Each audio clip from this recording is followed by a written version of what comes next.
मुगलों पर कोई बात कह दी जाए तो वो तुरंत लाठी हाथ में लेके आ जाते हैं, बोले ईंट से ईंट बजा देंगे। तानाशाह अपनी सुविधा के अनुसार इतिहास को विकृत करने की कोशिश करते हैं ताकि वो सत्ता में बने रह सकें। इसको जो तानाशाह, जो हमलावर उस समय हमला करते थे, आज की सरकार भी उन हमलावरों से कम हमलावर नहीं है, कम तानाशाह नहीं है, कहीं कोई मुगल से कम शासन आके खराब नहीं है। बाबर के खिलाफ वोट तो नहीं हो रहा था, अकबर के समय तो वोट नहीं होता था, नहीं होता था ना। और जो बादशाह सलामत अपनी बेगम के पाखाने में खुशबू का ऐलान करते थे, उनके समय में भी वोट नहीं होता था। तानाशाही उसको कहते हैं अशोक भाई। ये कहने में कोई कंठ नहीं सूखता कि मुगलों से ज्यादा जाति तो रामलाल ने की, श्यामलाल ने की, मोतीलाल ने की। क्या सिद्ध करना चाहते हो मित्र? मुगलों के एजेंट है। अब तो कुछ सड़क पे फसल भी नहीं मिलेगी। उनके दरबार का समय होता तो कुछ माल पानी भी मिलता। अब तो कुछ चाहिए नहीं मिलेगा ठेली पर, चाहे कितना मुगल मुगल करो। हजारों साल की हिंदू राजाओं की परंपरा भारत, उनका इतिहास में कहां जिक्र है, कितना जिक्र है, कितना जिक्र है। ये जहां से आए थे मुगल, गधे और घोड़े पर बैठकर, वहां इन्होंने क्या करके दिखा दिया था।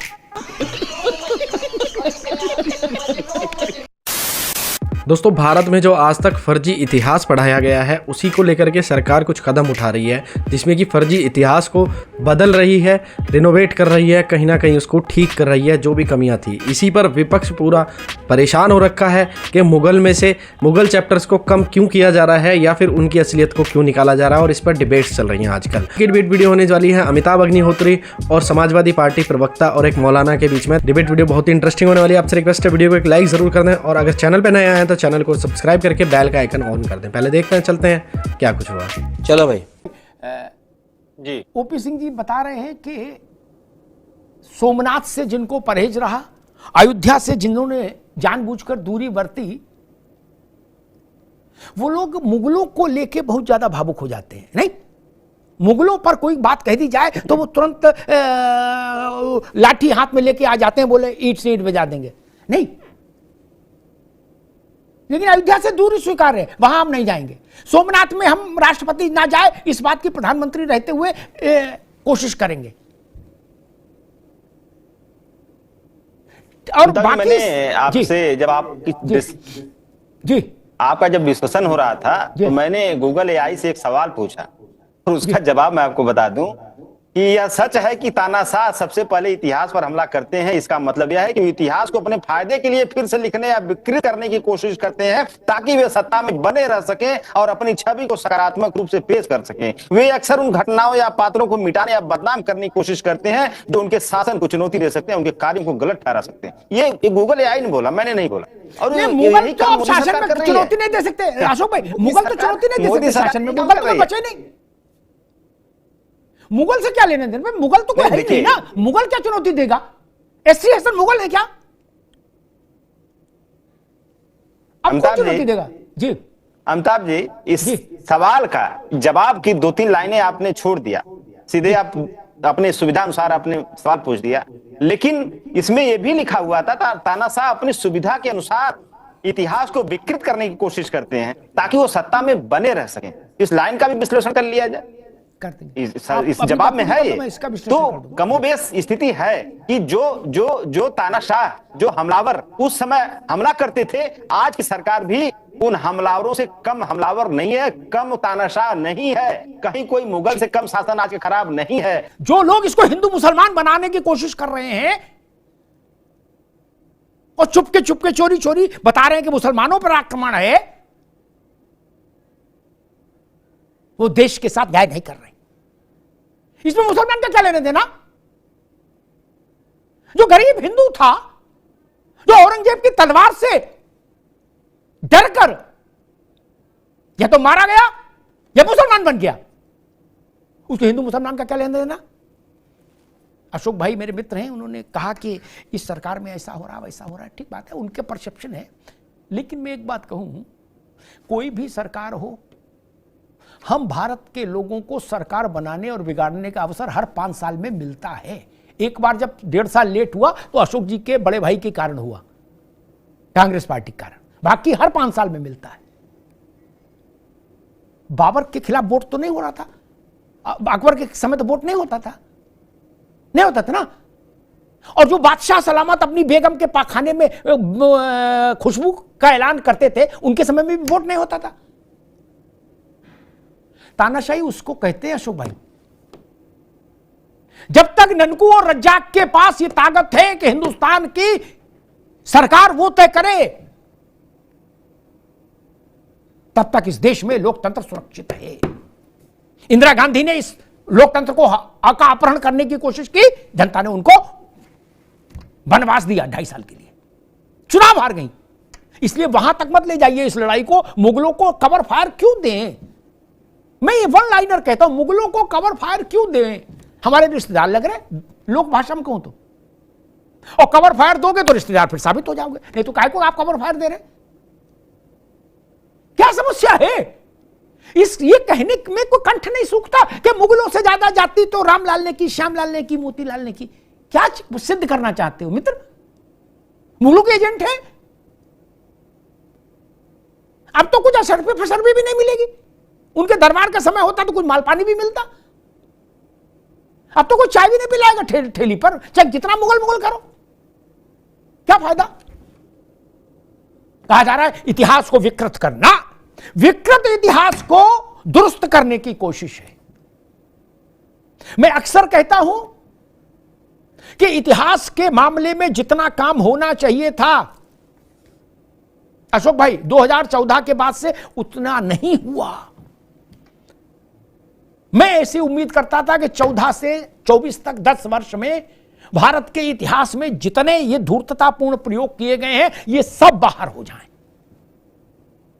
एक जेन्युइन हिस्ट्री, एक वास्तविक इतिहास देश का सामने आए। हजारों साल की हिंदू राजाओं की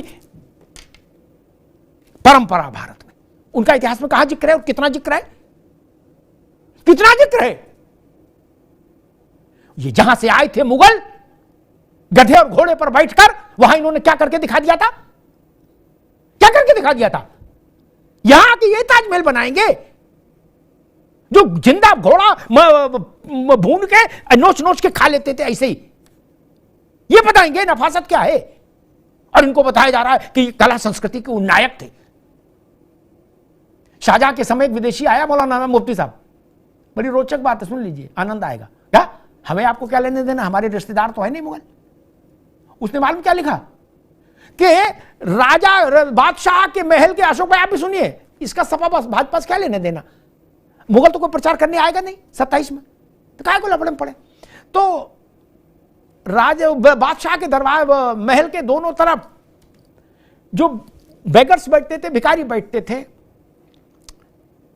तो जब लड़कियां जाती थी महल की ओर, मुफ्ती साहब डॉक्यूमेंटेड बात बोल रहा हूं, मेरे ऊपर केस कर दीजिएगा, मैं सिद्ध कर दूंगा कि कहां लिखा गया, अंग्रेजी में लिखा गया, मैं हिंदी तर्जुमा बता रहा हूं उसका। भिखारी मालूम क्या बोलते थे? सुबह जब महिलाएं जाती थी लड़कियां, तो वो कहते थे बादशाह सलामत का नाश्ता जा रहा है। दोपहर में कहते थे दोपहर का खाना जा रहा है, शाम को रात का खाना जा रहा है। दिन भर इसी में डूबा रहता था, दिन भर इसी में डूबा रहता था। ये वो बादशाह थे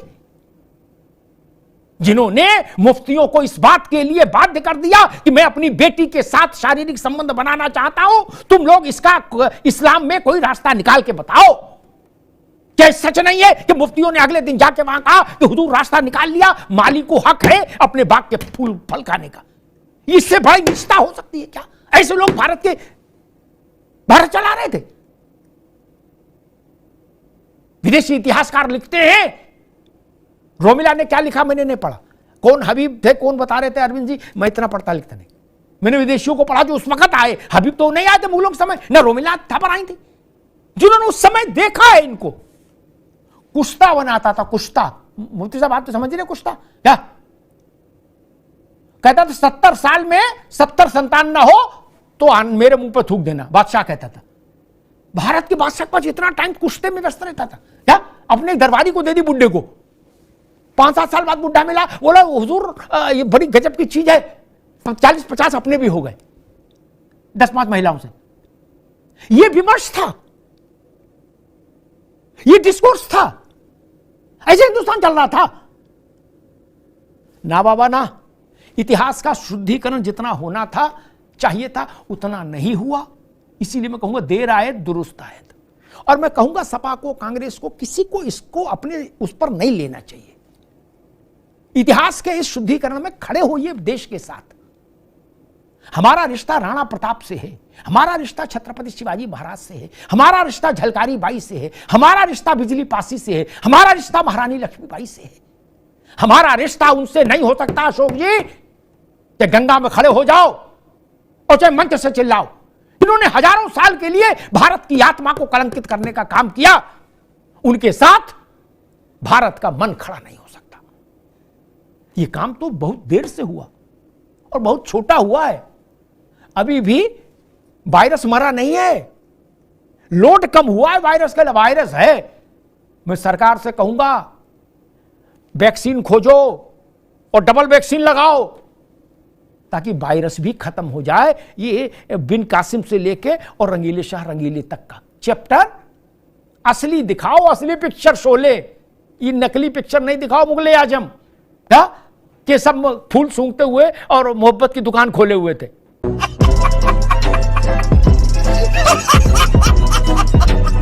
दोस्तों, पूरी डिबेट देखने के बाद आप समझ ही गए होंगे कि हमारी शिक्षा नीति को आज़ादी के बाद से ही कैसे ध्वस्त करा गया, असली इतिहास को छुपाया गया और नकली फर्जी इतिहास को उठाया गया और ग्लोरीफाई किया गया। आप इसके बारे में जो भी कहना चाहते हैं कमेंट जरूर करें। फिर मिलते हैं एक और वीडियो के साथ, तब तक के लिए जय हिंद, वंदे मातरम।